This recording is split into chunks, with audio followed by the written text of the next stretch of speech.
Okay, so here's part one of week 5. This is the current week that will be due next Monday on May 4th. Yeah, May 4th. Whoa, crazy. We're already in May almost. So, um, in this video, we're just gonna go over the passage, and then, like I said in my last video, get excited because this is actually the last of these type of passages. Woohoo! We are going to be doing something a little bit different for week 6, so it should be pretty fun. All right, we're just gonna jump right in here. So, first thing we're gonna do, as you should know by now, we're gonna make a prediction about what we're seeing on this cover page. Mysterious Oceans is the title of our story for this week. So, my prediction is that this is going to be about something in the ocean that I've never heard of before, maybe. So something about oceans. Your predictions don't have to be all that in depth, and they don't have to be correct, guys. They just have to be something that, what are your initial thoughts when you see this? Okay? I'm not asking you to actually predict what this is going to be about because you've never read it before. There's no way you could do that. But you can get your brain flowing and thinking about our schema and what we already know about oceans and maybe apply that to our title here. We also do have a caption. So, crabs crawl among giant tube worms in the deep ocean.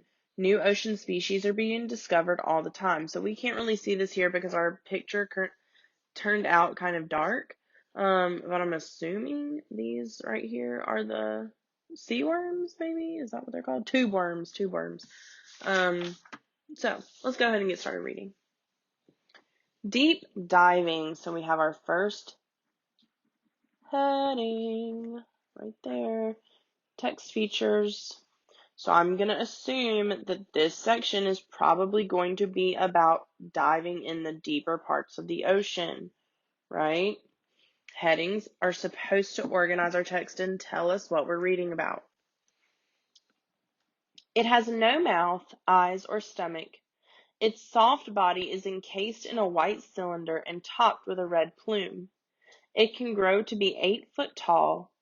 It is a sea creature known as a giant tube worm, and it lives without any sunlight on the deep, dark ocean floor. What we sometimes call the deep ocean, in contrast to shallow waters, covers almost 2/3 of the Earth's surface. On average, oceans are about 2 miles deep. However, the deepest point known on Earth, Challenger Deep, descends nearly 7 miles. The ocean's floor is varied, consisting of vast plains, steep canyons, and towering mountains. It includes active, dormant, and extinct volcanoes. This undersea world is a harsh environment because of its frigid temperatures and lack of sunshine.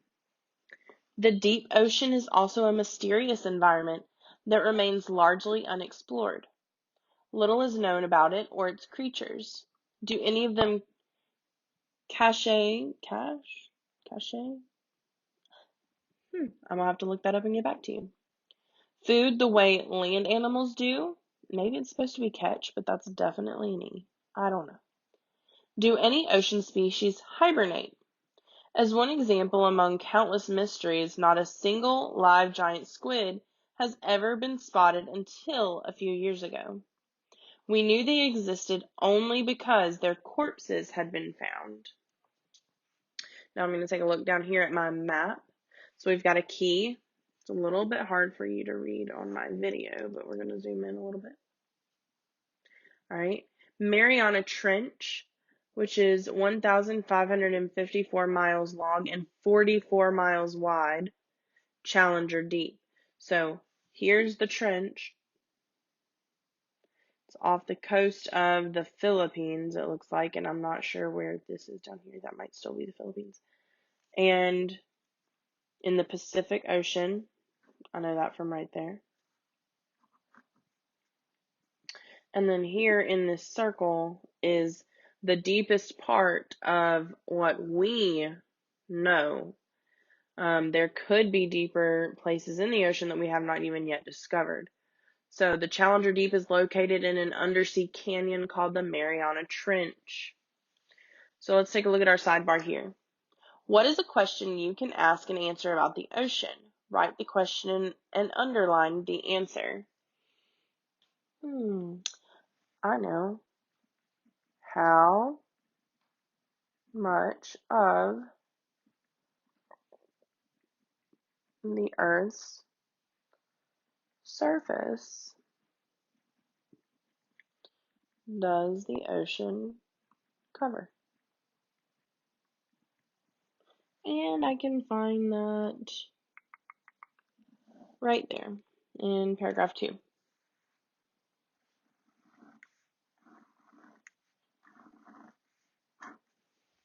Boom.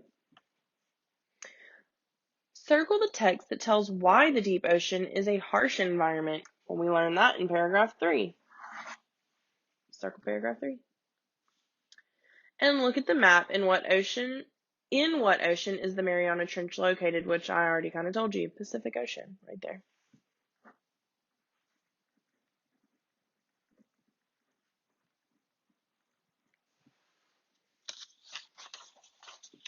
All right, let's keep going. Amazing adaptation. So we have a new heading here. So our other heading was deep diving, and it was all about the deep ocean, just like we predicted. So I'm going to say, because I'm going to use my schema and what I already know about the word adaptation, and I know that adapting means changing to fit your environment. I'm going to shorten it. Okay, adapting is just like if you were to get up, get dressed in the morning, and you put on a pair of jeans, a sweater, and a big puffy jacket, and you walk outside and the sun is shining and it is 80 degrees, you're going to go back inside and change your outfit. You're going to adapt or change to fit the environment outside, right? And creatures can do that too, I'm guessing. So, let's see. When a submersible or submarine was invented that could descend farther than any other craft, scientists were then able to make the Odyssey to the deep ocean floor. However, exploration remains difficult and they have since seen merely 5% of the underwater world. As scientists anticipated, life generally seems sparse at the bottom of the deep ocean. Few creatures can survive there. Food sources that sea creatures depend on, such as dead plants and animals, rarely drift down from the ocean's surface. As a result, animals have to adapt to an environment that is not only frigid and dark, but also has little food. One example of an adaptation to this environment is seen in the starfish. Deep-sea starfish grow larger and more aggressive than their shallow water relatives. They can't afford to wait for an occasional snail to pass by. Instead, deep-sea starfish are predators that actively forage for food. They reach up their 5 arms, which have pincers at the ends, to catch meals of agile, fast-moving shrimp. Anglerfish also are adapted to their Herculean task of finding scarce food. Each has a bioluminescent or naturally glowing lure on the top of its head. If you've ever seen the movie Finding Nemo, this is the fish that Marlin and Dory encounter in Finding Nemo, where Dory's like, "Ooh, a light," and they're looking at it, and then all of a sudden you see the teeth. That's an anglerfish. Kind of scary. This shining pole is sensitive to vibrations and allows them to attract other fish. With their huge jaws, they quickly seize their prey. Ooh. This fish, this striated frogfish, ooh, that's a mouthful, lures prey. The nose is an adaptation to life in the deep ocean. So we can't really see it here, but I bet, I'll try to pull, oh no, I was going to say I'll try to find one on my phone, but that won't work. But, oh, I know what I can do.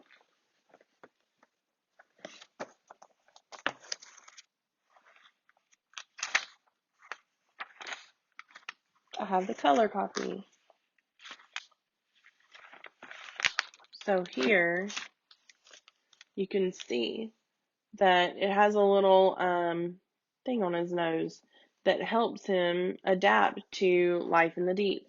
And this says the basket starfish rest in a deep sea coral reef. So this is what they were talking about, those arms that kind of reach up and grab you.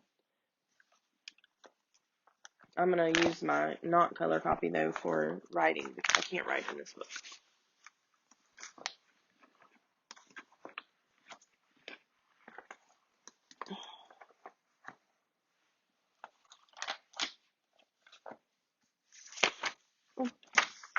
So what allowed scientists to begin exploring the deep ocean floor? Well, that tells us the answer right here in paragraph 1, when a submersible or submarine was invented that could descend further than any other craft. Submarines.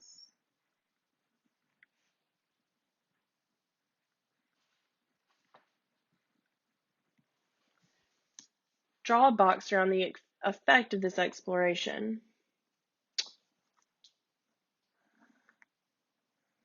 They were able to make the Odyssey to the deep.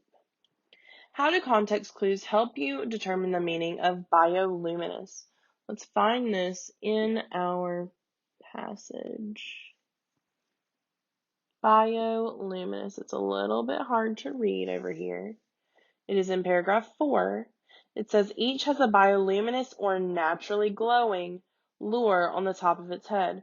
Well, our context clues, this is one of those definitive context clues where they actually do a little comma, give you the definition, and then move on. They're giving it to you right in the sentence so that you're not confused about what it means. Naturally glowing.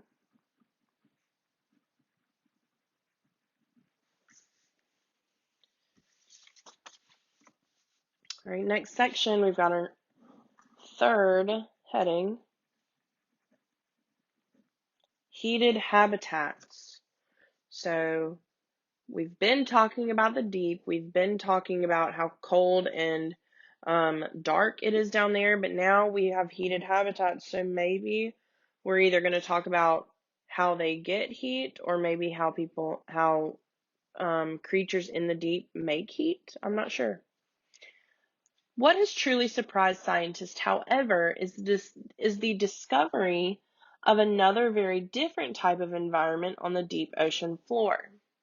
They found that cracks or vents in the Earth's surface exist underwater, just as they do on dry land. Seawater rushes into these vents where it mingles with chemicals. The water is also heated by magma or hot melted rock. When the water from the vent bursts back into the ocean, it creates geysers and hot springs. To scientists' amazement, the habitats around these vents teem with life. In addition to tube worms, there are huge clams, eyeless shrimp, crabs, and mussels, along with many kinds of bacteria. One odd creature is the Pompeii worm. It has a fleece of bacteria on its back that, as far as scientists can determine, insulates it from heat. How can so much life exist where there's so little food or sunlight? Scientists have discovered that many creatures transform the chemicals from the vents into food. This process, called chemosynthesis, kind of like photosynthesis, but chemosynthesis. Because of this process, animals are able to flourish in these remarkable habitats. Creatures that don't use chemosynthesis for food, such as crabs, eat the ones that do. There are many mysteries to be found and solved at the bottom of the deep sea. In the last few decades alone, scientists have discovered more than 1,500 ocean species. If scientists continue sea exploration, they are bound to discover many more. What is a question you can ask and answer to check your comprehension of this section? Underline the answer to your question. I'm going to say, my question is, what is chemosynthesis? Just because I like saying that word. And then I found my answer right here in paragraph 4. Transforming chemicals from the vents into food, just like plants transform light into food in photosynthesis, which I know you've learned about. How does the author help you visualize life around the vents in the deep deep ocean? Here, I love how this author uses a lot of descriptive detail and a lot of imagery to create to where I can feel like I can actually visualize what is going on, even though it is a scene that not many people have actually seen in the world. All right, that concludes part 1. I will upload part 1 or part 2 probably tomorrow or Thursday. And again, last time we do one of these passages, next week you're going to be working on something a little bit more creative. So I'm super excited about that. And again, in the comments or on Remind or on texting or calling, if you need anything from me, please reach out. I love you guys and I miss you guys, and I'm about to read some Despero, so stay tuned for that.